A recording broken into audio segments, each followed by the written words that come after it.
Well, Jamie, right now we just have with us Luis Quintero, one of the public information officers for the Highway Patrol.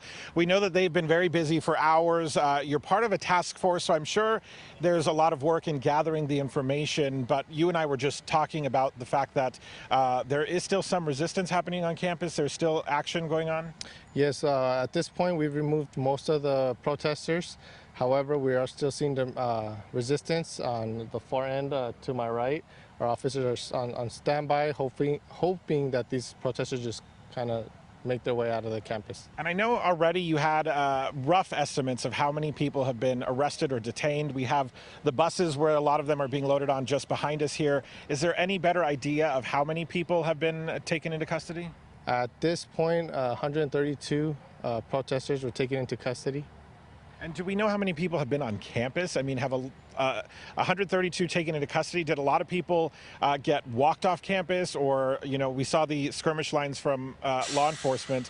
I know a lot of them are different agencies. I saw LAPD, the Sheriff's Department. Were there more people that just kind of left or were maybe forced off campus?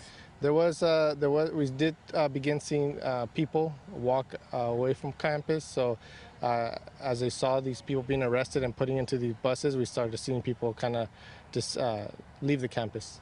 So we also saw one thing that we noticed were people getting loaded onto the buses over here. There were officers with a lot of them. It looked like almost one officer per person who was detained, and then they had like a brown bag. Was that for like personal effects, or do you have an idea of what that was?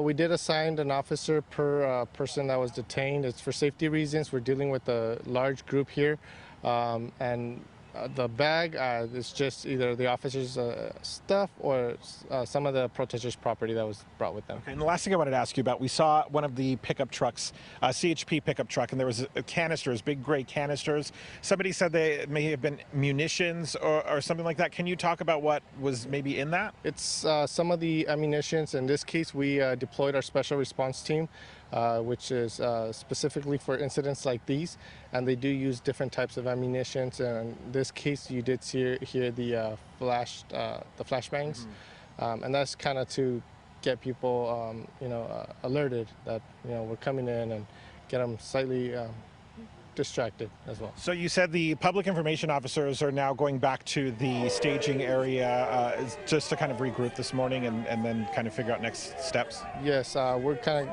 to regroup, work on the logistics of everything, and see what we're going to do from here on out. Okay, Officer Quintero, we appreciate your time. Thank you so much.